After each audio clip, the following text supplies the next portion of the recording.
Good afternoon. Welcome to the Mary H. Weiser Center monthly webinar, focusing on the social and emotional aspects of living with food allergy. I'm Kim Menzel, the food allergy counselor at the Michigan Medicine Food Allergy Clinic. We are only one of a few clinics nationwide to have a full-time counselor on the allergy team to ensure a holistic approach to food allergy management. In addition to our allergists, our team has a nurse educator, dietitian, research coordinator, and myself. My position is funded by a generous donation from supporters of the Mary H. Weiser Center. The center was recently named a Discovery Center of Distinction by FAIR in recognition of their advances in biomedical research into the origin and treatment of food allergy. Please visit us at uofmfoodallergy.org to learn more about their many research initiatives in pursuit of a cure for food allergy. Today, we're so glad to be talking about picky eating with Allie Waisanen. Picky eating is one of the most requested topics and areas of concerns for parents of children with food allergy. Kids with food allergies may limit their intake out of fear of cross-contamination or lack of trust of ingredients if they've had past negative experiences. Parents can also feel fearful about introducing new foods and not know how to respond when their child isn't interested in trying foods. Today, we'll talk with Allie about the multidisciplinary feeding interventions that have been shown to reduce parental stress by providing strategies that work. She is a registered dietitian, nutritionist, and mother of a young son with multiple food allergies. She earned a Bachelor of Science from Grand Valley State University and completed additional coursework in nutrition and dietetics from Madonna University. Allie treated patients with eating disordered behaviors at Beaumont Health before coming to Michigan Medicine 7 years ago.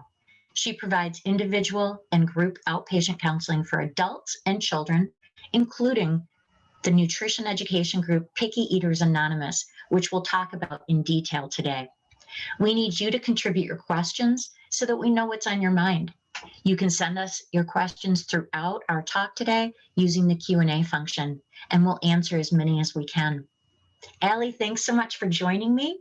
Can we start with an overview of picky eating and how it's different than food aversion so everyone's on the same page? Sure. So I'm going to share my screen because that's my first slide.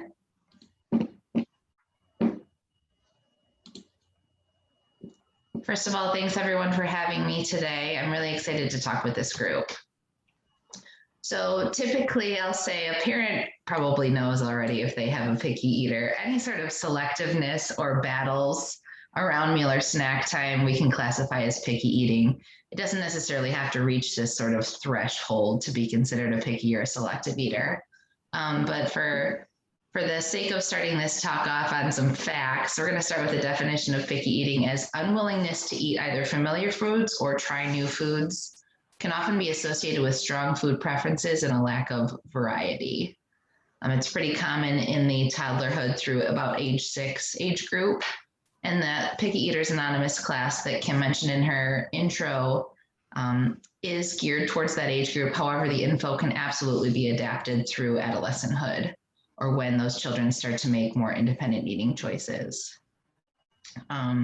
Kim had asked me to talk about, when should someone seek help for their picky eating? And really the answer is whenever you want help. You don't have to wait until your child's eating gets bad enough or they fall off their typical growth curve. And it's really important to recognize that addressing picky eating from an early age is beneficial for the whole family unit. When we think about picky eating as primarily a behaviorally driven concern, we know that the earlier we address certain maladaptive behaviors in that eating environment, the better the family as a whole is going to be doing. Do you want me to just keep going, Kim, or do you want to ask? Absolutely. Yes, please. Great. All right. So the main concepts that I utilize as the base of this Picky Eaters Anonymous course are that we need to divide jobs in terms of who's responsible for what aspect of that eating environment. And we also need to maintain structure. So keep in mind, again, this is geared towards the younger crowd. However, many of these concepts can be adapted as needed for older children. So we recognize that healthy eating behaviors must come first before healthy eating can follow. So it would be, there would be a low likelihood of success if we changed nothing about the eating environment except the foods that we were offering. So we kind of need to take a step back and first look at how do we create this positive eating environment? How do we decrease stress around meal times? How do we help to bring down the anxiety level for both parties, for the parents or caregivers and for the children? So I use this concept of division of responsibility in feeding, or abbreviated DORIF. And it was coined by someone named Ellen Satter, and she is a registered dietitian and a behavioral professional. So kind of like the perfect combination for picky or selective eaters. And the main takeaway of that division of responsibility in feeding is that the parent decides what, when, and where, and the child decides how much or if they're going to eat. And ideally, never the two shall cross. This can be really hard, especially if you're concerned about your child not eating enough, especially if you have a child that's very verbal about what sorts of things they would like to have on their plate. However, when we clearly divide those jobs and we remember that kids, especially young kids, tend to be pretty black and white thinkers, it can help to decrease anxiety on both sides. So when a parent recognizes that their sense of control, so to speak, ends when that plate is served, and that's when the child's control begins, control over what is going into their own bodies, then ideally both parties are feeling a little bit less anxious and a little bit less like, are there different things that I could be doing to affect the outcome? We want to kind of stay in our roles. So as best we can, we're going to try not to offer substitutions for incomplete items, meaning, I as the parent decided that on the plate, we're going to have some pasta, some vegetables, and some chicken. Now my job as the parent has ended. I've handed over the plate. I remind my child, okay, now it's your job to decide what goes in your belly. And they may choose not to eat anything on the plate, and that's okay. Yes, it can be anxiety provoking. Yes, it can be stressful. However, if we again kind of take a step back and look at nutrition as a 24-hour picture, let's try and play catch up at that next meal or snack. Let's maybe offer something a little bit more calorically or nutrient dense at that evening snack if dinner didn't go well, so that overall throughout the day, they're getting each of their food groups, they're getting adequate calories, and we're not putting so much pressure on each individual meal, whether it was a success or a fail. Instead, over the course of a 24-hour picture, how do we do nutritionally? To give you kind of a personal anecdote, my two young children, I kind of have the goal of like 2 decent meals and a decent snack a day. And I tend to feed them 3 meals, 2 to 3 snacks over the course of the day. But I know that if we do okay in just a couple of those eating events, they're likely meeting their nutritional needs. And then it takes a whole lot of pressure off of those other meals. Dinner doesn't necessarily go well for young kids in many households. It's the end of the day, they're tired. Often enough, that's when we tend to promote the most variety or offer the most variety. And there's just a lot going on. And so if they've had an okay breakfast and lunch, and I know that, I've standardized an evening snack at my home and I can kind of play catch up, dinner's pretty low pressure. And when the parent is low pressure, the kids can feel it, right? They sometimes they exceed my expectations, and that's great. So maintaining structure and schedule can be really important, especially for selective eaters, in that we want to help them recognize eating versus non-eating times, especially in young kids. If we're bringing toys to the table, is this a playing time? Is this an eating time? I don't really know what to focus on. And then keeping about 90 minutes between eating events so that they come to the table hungry can be a really helpful tool. So as an adult, we have a handful of crackers half an hour before dinner. That's not really going to ruin our dinner. But as a kid, it could be just enough to fill their bellies to the point where they lose that hunger motivator. And often enough, especially when we're introducing new items, we need hunger as a motivator. So trying to limit the grazing, having structured meal and snack times so that when they actually come to the table, they're feeling hungry, they're feeling motivated, and they do better when we're offering those more balanced meals. So dividing the jobs, parent decides what, when, and where, child decides if or how much they're going to eat, and then maintaining a structure at least about 90 minutes between meal and snack times.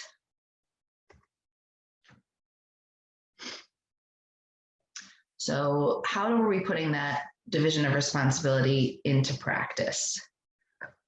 Pardon me, at mealtime, we're going to do small, and I mean small, like micro portions of each item on the plate. So, this can be adjusted for age appropriateness, but for toddlers, 1, 2, maybe 3 bite size of each item on the plate. So it might be 2 green beans, a carrot circle, 1 noodle, and 1 piece of chicken, for example. And we're going to encourage the children to interact with each of the items on the plate. And we can let them know that interacting does not necessarily mean eating. And that's okay. How can we become more familiar with the items that are in front of us? Can we touch it? Can we lick it? Can we squish it? How about smell it? Take a bite and spit it out. All of these are acceptable, and they're all forms of interaction. For the pickiest of children or the weariest of children in a food allergy setting where they're like, oh, this is something new, this makes me nervous, just allowing it to be on their plate might be the interaction. And as much as we can, we want to notice what's going well and compliment that and ignore the negative. So they're throwing something, we ignore that. They put something on the fork and kind of look at it. Oh, I see that you're observing the broccoli. That's great. Sometimes you got to dig deep for those compliments, but it's all going to help to keep that environment one that feels positive and encouraging. We're going to try not to pressure, bribe, convince. And this mantra that I use, especially in young children, I decide what goes on your plate and you decide what goes in your belly. And that can be an all-encompassing sort of mantra for a variety of responses that you will get. I don't want this, I want this instead. This is yucky. I don't know about this. And you can simply say, all right, well, it was my job to decide what went on your plate, and now it's your job to decide what goes in your belly. You're doing a great job with that job of yours. Additionally, we want to try to hold off on serving a beverage if you've got a kid that will suck down their water or milk or juice or whatever it is, and then say, I don't have room for food. So ideally holding off for about 10 minutes before you serve that. So those are some helpful tips on how to put that division of responsibility in feeding into practice. Again, we're going to focus on the behavioral aspect in the eating environment. So using phrasing like, let's taste this, let's try this, let's touch it. Instead of asking, does it taste good? Ask, is it squishy, crunchy, chewy? Does it remind you of something? What's this color? Can you make a shape out of this? All of those things are going to encourage interaction with the new items. And many of my occupational therapy colleagues will stress the importance of, just becoming comfortable with the foods that are in front of them. Sometimes we forget as adults that there's a lot that's happening in our brain between when we see something and when we're comfortable putting it in our mouth. But for kids, we sometimes forget that. Again, we're going to praise the positive and ignore the negative. As much as you can, rotate through both new and accepted items to promote variety and flexibility. You can introduce new items at snack times, and sometimes that actually goes a little bit better. There tends to be less pressure at snack times, or those are times during the day when kids are really hungry. We want to use hunger as a motivator. So maybe it's in the afternoon after they've been running around and playing a lot outside. That's a great opportunity to offer something new. Don't feel restricted in, we only offer these new things at dinner time. even, change up when you serve certain things. Sometimes I'll serve something at dinner one night, no one's touching it, no one's interacting, no one's eating, and that's fine, whatever. I serve it the next day at lunch, it's like, this is the best thing ever. So don't feel kind of confined by what's viewed as traditional breakfast, lunch, dinner, or snack foods. Anything fits this nutrition picture. And again, over the course of a 24-hour day, how can we get in the variety of nutrients and enough calories for our kids to grow and thrive? So here's an example of a good picky eater's plate. We want at least a couple food groups on there. It can be helpful to include at least one safe item. That's something that they're already comfortable with. It doesn't have to be like a total favorite, like for sure they'll eat this, but at least something that they've been exposed to many times, that they have moderate success with, and remembering to keep the pressure off. The beauty of offering these small portions to start, there are a couple of things. Number one, since kids can be black and white thinkers, they're all or nothing sort of eaters. So if I have, even 3 large florets of broccoli on there, and that feels overwhelming to them, instead of trying a piece and saying no to the rest, they may feel like, I'm not even going to attempt it at all. So that's why starting with these really tiny portions can be helpful to prevent overwhelm in the setting of that kind of black and white thinking. The other thing is that we have less food waste. So we're not putting these, even what we feel like are small portions, on the plate that we would then have to throw out. It's literally just a couple pieces of things. And then we're always going to encourage our kids to ask for more if they want it. So in this case, maybe the child squishes the broccoli, they chew on a blueberry and take it back out, and they eat a couple of noodles, and then they ask for more of something. That's all within their job. They're deciding how much or if they're going to eat. Allie, we've got a question, and it may be because they saw what was on that plate, but their child continually gravitates just towards starchy food items like noodles or potatoes. Should those foods be withheld to encourage trying new foods, or used sparingly? So that's a great question. And frankly, it kind of depends on the situation, how my answer will follow. So in children that tend to go right to the starchy sort of item, in offering those micro portions and already having the other foods available, we're going to encourage them to try the other foods before we're then offering more of the starchy thing. Another thing that you can do is sometimes there isn't going to be a starch as part of the meal.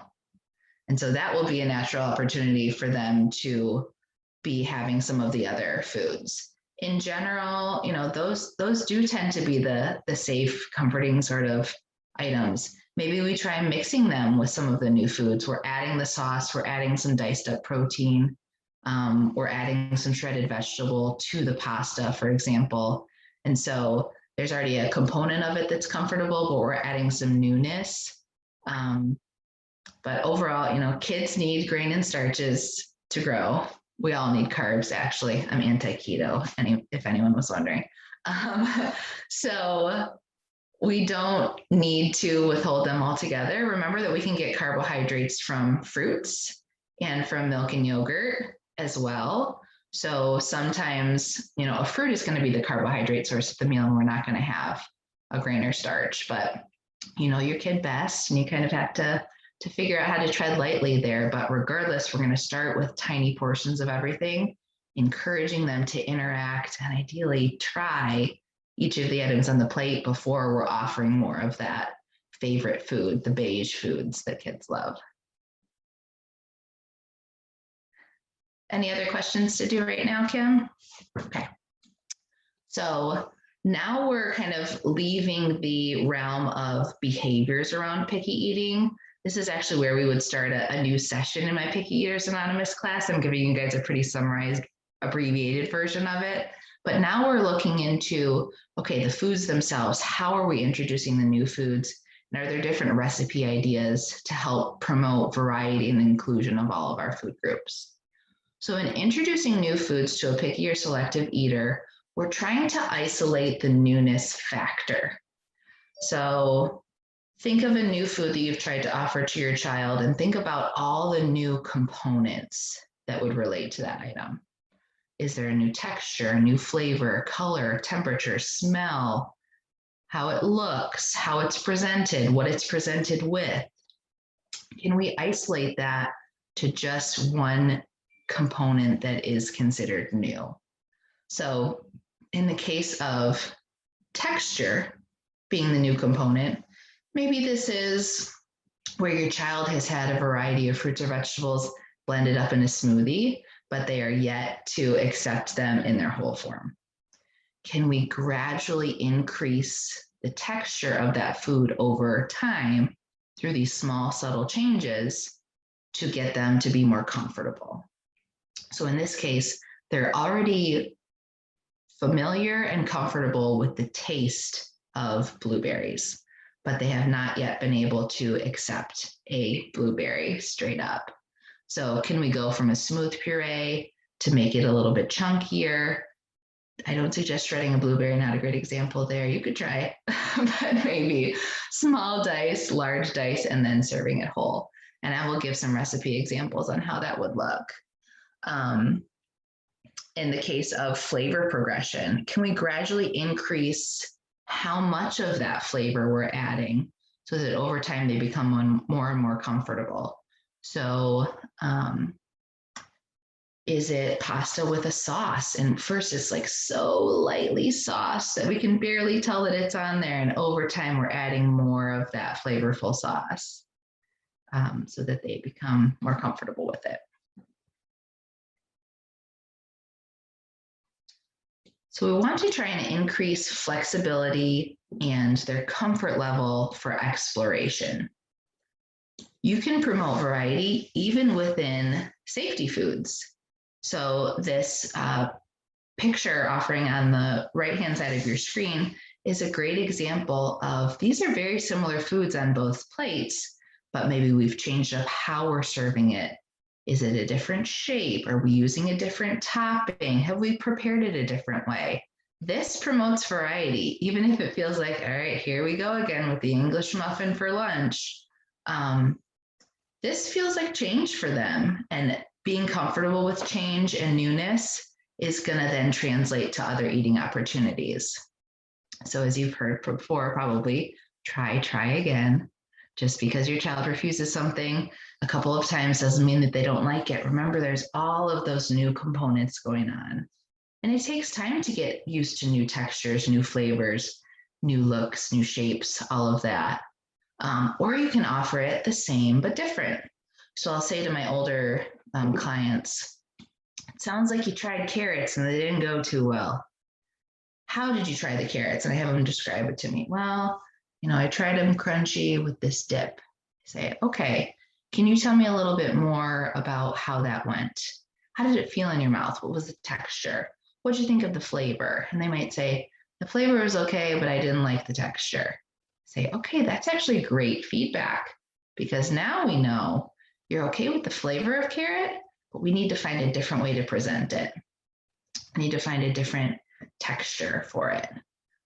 So that can be really helpful feedback. So your older children that are able to give a little bit more information, you can ask them those probing questions. When you tried this, tell me how it felt in your mouth. Tell me what you thought of the flavor. Do you have suggestions about how we could try it differently next time so that they recognize it's not that I didn't like this food, it's that I didn't like it that way today. So that's that component of asking for feedback and collaborating. Allie, we've got a question that it may be a good time. Sure. So it seems difficult to strike a balance between encouraging the new things and encouraging them to be careful. So for kids with food allergies, how do you explain to maybe the younger children about needing to be careful, but not needing to avoid? Right. So that's a great question. So And Kim, I'm sure, has lots of input on how you build a trusting relationship around food in the setting of a food allergy or multiple food allergies. But if we can remind our child that it was my job as your parent or as the other adult in charge of the meal to decide what was safe to offer to you. So you can feel confident that what I'm offering on the plate, these are all things that are safe for your body. Okay. Then the child can decide what they feel is safe for them to try. So, especially in your home environment, or even when you're in different environments and you feel confident in offering these new items, remind them of that. This was my job as the parent. It's not your job right now. In older children where they're making their own food decisions, that clearly has to be a different conversation. And how can we support them, give them enough resources to feel confident in the new choices that they're making? But in the younger population, that would go along with that division of responsibility, that the safety aspect, that we don't have concerns about allergen positivity in that item, that is in the parent's wheelhouse. Once that plate arrives in front of them, you can assure them, I have done my best to make sure that what I'm offering to you is safe. And now it's your job to decide if you want to try it. We've got a question from Scarlett in the audience. What do you say about toddlers who say they don't like something before they even try it? So a phrase that I use commonly is, you can't taste with your eyeballs. Okay, so That's awesome. I'll joke with younger children, do you have a superpower where you can taste with your eyeballs? Oh my goodness, tell me what that feels like. And that would be a good opportunity to encourage them to interact in some other sort of way. So it sounds like it's feeling kind of icky in your body to try this, to put that in your mouth. And that's okay. That's your decision. Do you think maybe you could tell me how it feels on your fingers? Can you tell me what it smells like, what it looks like? Or just complimenting them for keeping it on their plate. I love how you're not taking that green bean off your plate. I know that it's kind of hard to keep it there, and you're doing a great job. So from my counselor perspective, it sounds like a lot of mindfulness. It's like, Yes. Can you just observe it? Can you be near it? Can you not react to it? And you're trying to develop that ability for them to sort of sit outside of their comfort zone. Right, that distress tolerance component for sure. Yeah, I know my husband jokes that I'm this bridge of medical and therapeutic sort of counseling. He's purely in the medical zone, and so it's a very different conversation that he has with patients. But yeah, I mean, and that just goes back to all of this having such a strong behavioral base, right? So establishing that comfort level within your eating environment and having a healthy relationship with food and how you fuel your body is necessary before actually working on the food items themselves. And the parents to address their fears if they've witnessed their child have a reaction, right, either when they were young or if they've had a recent reaction, how to sort of find your own stability again. So eating and food doesn't have to always feel like catastrophic. Right, for sure.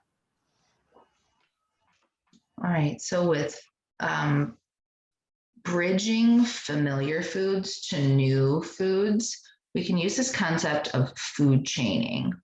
And it's a pretty popular kind of buzzword term in the feeding difficulties world. So often enough, I'll encourage parents, like, put in a food that you're trying to work on with your kid and then the term food chaining afterwards in a Google search. And you may very well be able to come up with some of these picture representations of how do we take something that they're already comfortable with, and then through these subtle changes over time, can we arrive at a new food?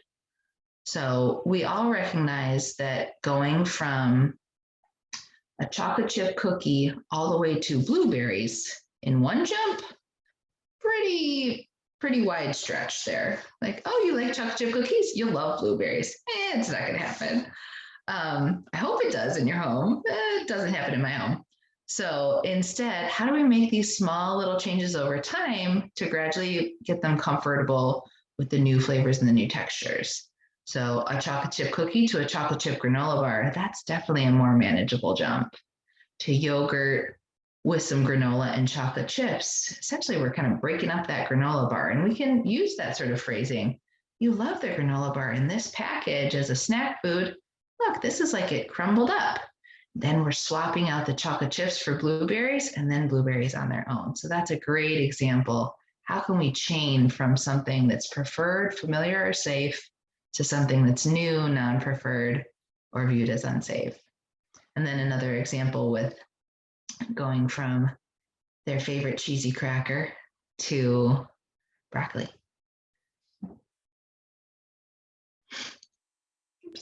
Allie, I could see how this could be helpful with parents who are working through food introduction with kids with FPIES. Yeah. Yeah, for sure. So, often enough in children that have been diagnosed with food allergies at a really young age, and we've kind of missed these whole groups or even textures. To give you a personal example, my son, one of his allergies diagnosed at 9 months of age was dairy. And so what was actually dairy, egg, peanuts, and tree nuts, to give you the whole spectrum. So I had a really hard time finding a cheese option to offer to him because many of the non-dairy cheeses are nut-based. We tried some of the soy type of stuff and that went okay, but so the texture of cheese is such a unique one, right? It's hard to duplicate that otherwise. So then when he luckily outgrew his dairy allergy and was able to tolerate cheese, I had a hard time figuring out how to introduce that to him comfortably. So using something like this, starting with, this crunchy, dry texture that he was already used to, and then gradually working through, we did get him to tolerate some melted cheese. And then it was like, okay, we're serving that same pizza, but we're going to serve it cold. So the cheese actually kind of solidified a little bit.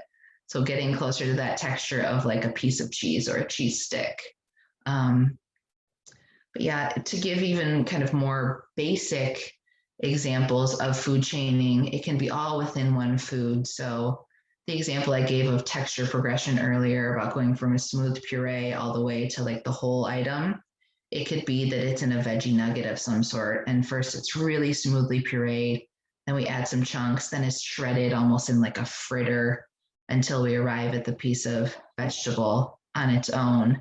But when we recognize that kids take comfort in what's familiar, especially in a child who's had an unpleasant experience around eating in the past, those small subtle changes can be super helpful. So we just had an interesting question come in. My partner and I are both very picky eaters. We know what a lifelong handicap it can be, but despite good intentions, we can't bring ourselves to handle certain healthy foods like broccoli or fish, bananas, or pesto. We find them nauseating. What do you advise parents to do when they're in this situation to keep from passing that distaste on to their kids? Yeah, so that's a great question. So if there are foods that are, being around them causes a physical reaction, it could be like some sensory uncomfortableness going on. So, that list of foods was relatively short in the big picture. If it's those 4 foods that are just really hard to introduce within your home, maybe pack them for their school lunch. So they're experiencing them outside of the home. That can be a good opportunity, maybe with another family member. But overall, it's not uncommon for me to work with a family and it's like, Dad ate 2 vegetables total growing up, and now he's having a really hard time modeling positive eating behaviors and introducing these new items. Well, the same rules can apply to adults. You can have your, micro portions of those vegetables or those non-preferred items on the plate. And maybe you're talking through with your child. All right, Daddy's having a hard time trying this broccoli. it's just something that doesn't feel comfortable in my body yet. So I'm going to have it on my plate. And I'm just working on being comfortable with it being on my plate. Or I'm going to squish it. I'm going to smell it. I'm going to lick it. Those are all modeling healthy eating behaviors as well. Modeling that interaction, that acceptance is a step in the right direction. So again, if it's a short list of items that are just like so intolerable that you can't handle them, but you still want your child to be exposed to them, maybe doing that in a different eating environment, or just starting from the beginning and starting small with those micro portions. Those are great suggestions. So audience member, if there's more you want to tell us about that, let us know. Those are great suggestions. So maybe an opportunity for the parent to revisit some of their habits as well and look at stepping outside of their comfort zone, because oftentimes we can do hard things for the sake of our kids that were things we wouldn't choose to do if we didn't have to. Right, for sure. And, asking yourself those sort of feedback questions that I mentioned earlier. What is it that really bothers me about broccoli? Is it the flavor? Is it the texture? How can I adapt that to be more comfortable? And there are some great websites that I'm going to reference for resources where you can even put in the ingredient that you're working on, and it'll spit out hundreds, maybe thousands of recipes that contain that ingredient. So maybe you don't like broccoli straight up, but the idea of it in some sort of mixed dish is much more tolerable. And so sometimes just doing that extra work of looking into how can I include this in a way that I feel more comfortable with for both kids and adults. So some of these resources are represented here. The kidswithfoodallergies.org site has a recipe index, and you can click which allergens you're looking to avoid and then search within that. That can be a great resource. The FAIR website has a little bit less in terms of recipe ideas, but those two websites work well together. Superhealthykids.com is one of my favorite sites to use. And so I'm wondering time-wise, I think I just have a couple more slides. Why don't we get through those slides? I'll see what questions come up. And if we have some time, I'm happy to do a little bit of a demo through the website please. To show some recipe I think ideas. That'll be fantastic. Okay, great. So when you're searching for recipes, look for some commonalities to some of their safe items. What are components that my child is already comfortable with? Is it a texture that they're already comfortable with? Does it kind of look the same? Do they really like muffins? And how can I introduce some of these new flavors and textures within a muffin? Use these recipe websites for idea generating. Don't feel like you have to be stuck exactly in that recipe. And especially when you're trying to adapt meals to accommodate food allergies, sometimes you can kind of feel stuck, like recipe after recipe, it's got my kid's allergen in it. But if we take the step back and say, okay, these are the kind of main flavor components that we're going for, and I don't have to follow it perfectly to a T. There are some substitutions that I can make, or often enough, you can just omit ingredients and they still turn out okay. So use recipe websites for idea generating, not necessarily like I'm now going to have to follow this to its exact instructions. You can also use these websites to find new ways to introduce ingredients that they're already comfortable with. So kind of that flexibility within the safety already. So let's say that it's a gluten-free bread product that your child really enjoys. Maybe look for other ways to add different toppings, spreads, chop it up and make it into a bread pudding, different ways to utilize that same ingredient that you and they are already comfortable with, but that it's going to provide some variety. Also get creative with naming new dishes. So especially in the younger crowd, sometimes calling something like my kids like the Hulk green pasta. It has spinach in it. And they probably only eat it because I call it the Hulk green pasta, but hey, it works. So, how to identify when your child needs some more support? I mentioned earlier, sometimes there are these sensory concerns or kind of components that are outside of our typical realm of control within that eating environment. So, when you or your child sees, smells, or is in the presence of a new item, is there a physical reaction? Gagging, shuddering, feeling nauseated? Um, we want to dig a little bit deeper into that and recognize maybe there are some other factors that are affecting our ability to remain calm in the presence of that sensation. Is my child experiencing anxiety around food? This is common outside of the food allergy world and clearly much more of a concern within the food allergy world. So, how can we provide our child with resources and support to reduce the anxiety around food? How can we as parents enter the eating environment in a lower anxiety state as well? So, do we have adequate resources and support and coping mechanisms so that we are entering these new eating experiences in the best and most comfortable position that we can? Would you just feel like one-on-one care in terms of your child's picky eating would be helpful? There are many situations where even if we as the parents have the knowledge base, have the experience, have the ideas, us working with our child directly just isn't the working relationship that's gonna make it happen. And there's nothing wrong with that. It's like, trying to teach my child to read just us maybe isn't working out, and we get someone else's perspective or just a non-parent doing it, right? Because we know sometimes your parent says it 100 times, another person says it one time, and it's like, oh, wow. So just in general, if you feel like getting outside help would be of benefit, don't feel afraid to request that or advocate for that. And then occupational therapists and speech language pathologists are both great resources in terms of helping to improve the eating environment.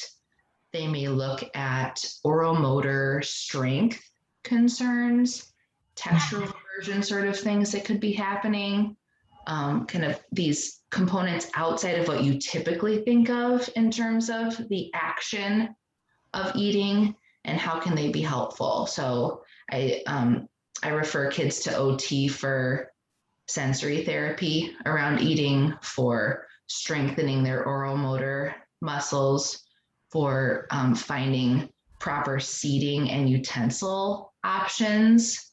And those can be really great advocates on our feeding team as well. If a child showed up, so we have a question. This person says these are fantastic tips, and I'm wondering, I bet you've seen this child. What about when the child somewhat is it past toddler age and actually just very fearful of food, cries and gets distraught around meal times, versus the just not being interested in new items? So if that child showed up in you were assessing them, what are some of the places you would have the parents start? Yeah, so it sounds like there is some anxiety within that eating environment. Not to say that it's something that's within your family's control, but the experience of eating for that child has somehow become negative. So getting connected with a therapist or counselor that can help through that, evaluating for any sort of sensory concerns. Sometimes it can be things like providing a helpful distraction during mealtime so that they're not so overly focused on the action of eating. Sometimes it's exposure therapy or some distress tolerance sort of work, and helping them to recall on positive eating experiences, kind of building up that confidence around that activity can be helpful. Yeah, that also is not uncommon.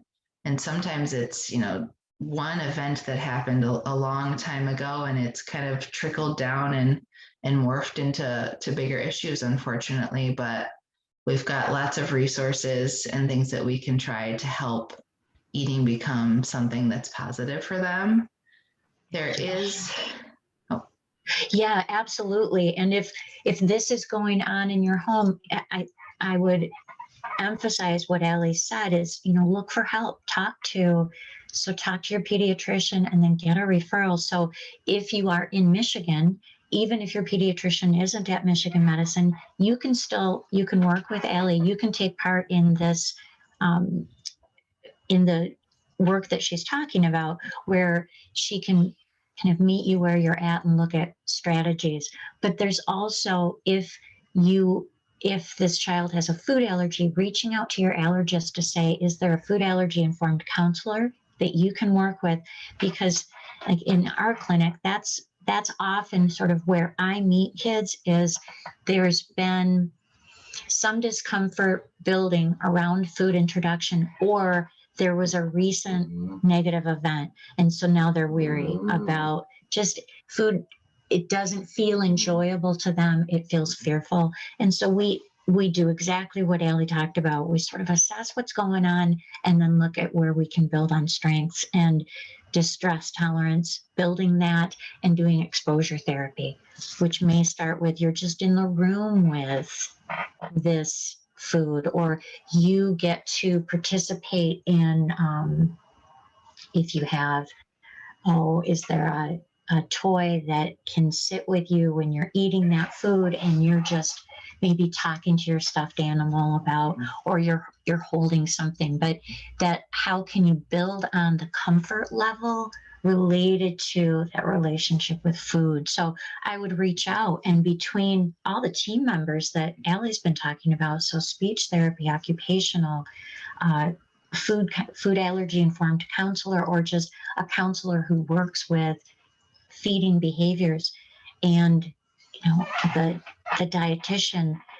it's all of those pieces put together so that you as a parent can get some sense of where can we go from this. Because by the time that's happening, it can feel like mealtime's a battle, and everyone dreads it then, right? Right. So this page is going to talk about some other nutrition virtual classes that are available. So the Picky Eaters Anonymous content that I went over today is an official class, and there are 40 plus other courses available for kids, adults, and families.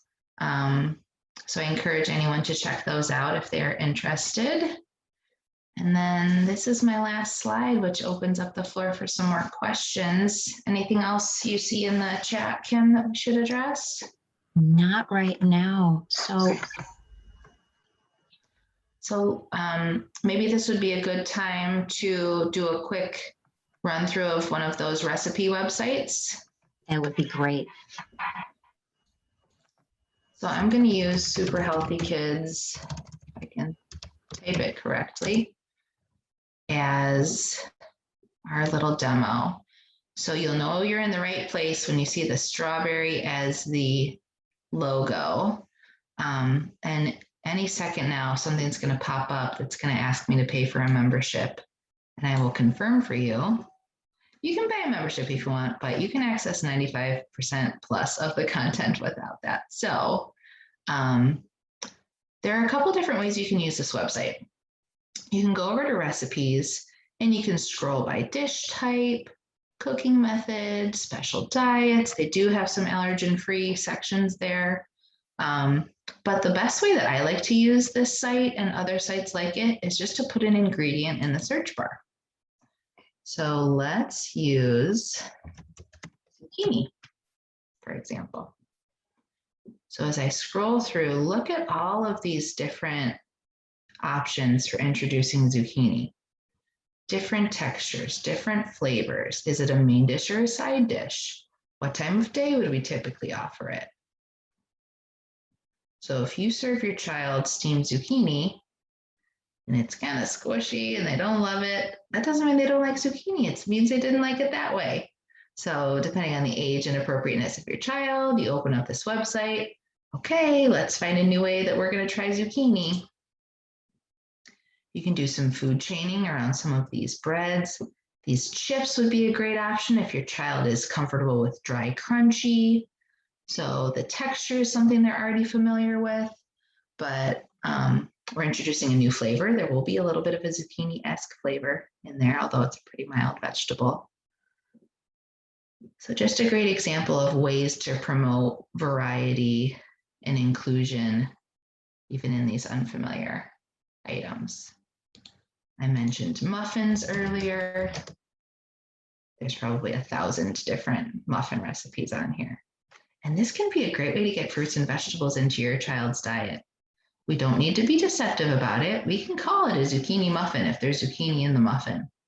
And that'll help them to become more comfortable with the idea of zucchini, but in the familiarity of a muffin. So this is not, I'm pureeing a bunch of stuff and sneaking it in and I feel good about it, but I also feel like I'm hiding it from my kid.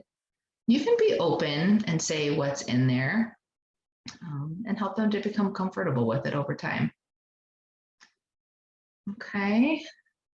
So that's that superhealthykids.com. She's got a great social media presence as well. I want to add her. During the summer, she does like a fruit or vegetable of the week and posts different recipes. So great options there. We just had a question. What about kids who want to smother everything in ketchup or salt or other taste disguising condiments? Does the sodium, etc., negate the value of eating the food? So the short of the long is no. The vegetable or the other food is still under the dip or dressing, and that's okay. We can control the amount that is offered by portioning that out and then leaving the condiment bottle in the kitchen, not bringing it to the table or the eating area. But sometimes just kind of rolling with it and not calling too much attention to it can be helpful as well. Sometimes people will say the same sort of thing about like, my kid is constantly asking for dessert. And I have a rule of they have to eat this before they get dessert. And I say, perhaps that's working okay in your home, but when we take a step back and think about that's putting dessert on a pedestal, right? It's saying that we have to suffer through the broccoli in order to earn the dessert. So it's like we're having to suffer through something without the dip to earn this dip that I'm putting on a pedestal. So sometimes kind of doing our best to consciously ignore some of the behaviors that we don't love actually takes the power away from them. Good question. And I wanted to go back and reinforce something you had said earlier, this idea of you have a 24-hour window and not to see everything as this is make or break. I think that goes a lot to help our parents who are feeling guilty or feeling like I'm not doing it right, this isn't going well, what could I be doing better? If you frame it in that, there's just many opportunities.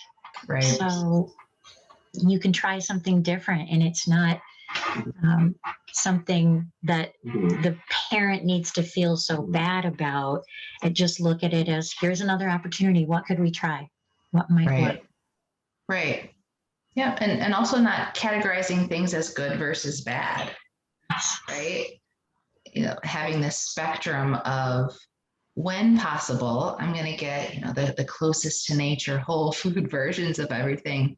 And when not possible or feasible or convenient or time sensitive, that's fine too. It's all going to even out in the wash, being, modeling moderation, modeling balance, modeling, prioritizing our own mental health as caregivers of children with food allergies and being kind to ourselves in those decisions is going to model appropriateness in our families and in our homes too. So we're going to take one more question. What are the pros and cons of using fun foods like chips and ice cream? And I think you just spoke to this as reward for eating vegetables. So is there more to say about that? So using it as a reward, not maybe not the best way, but. Right. So I am a proponent of serving fun foods alongside less fun foods, for lack of a better term. So sometimes in my practice with kids of any weight status, I'll recommend that parents refer to foods in terms of everyday foods, or we call those green light foods, sometimes foods, yellow light foods, and special occasion foods like birthday cake. And red light isn't the greatest analogy to use because stop kind of means you're going to exclude it altogether. But well, just for the sake of continuity there, we'll call them green light, yellow light, and red light foods. And so, conversations that I'll have with my kids would be, these are foods that are healthy for our bodies every day. They help us grow. They give us good nutrients. And then these yellow light foods are ones that are okay for us to have sometimes. They're not green light foods that are an everyday thing, but they're okay for us sometimes. And we want to recognize this concept of moderation from a young age, if possible. And then the red light foods, special occasion foods, wouldn't it be silly if we had birthday cake every day? Then it wouldn't feel special anymore.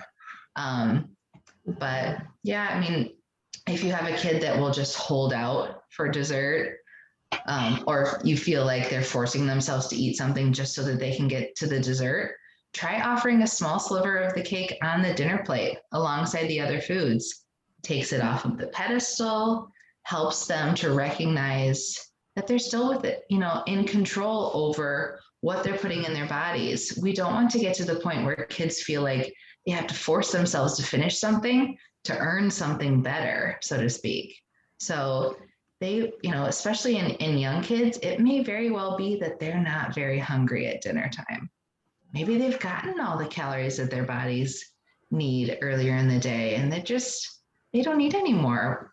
They have their hunger and fullness signals are way more intact than ours are as adults. We have learned over time to ignore hunger, to ignore fullness based on what else is going on in our world.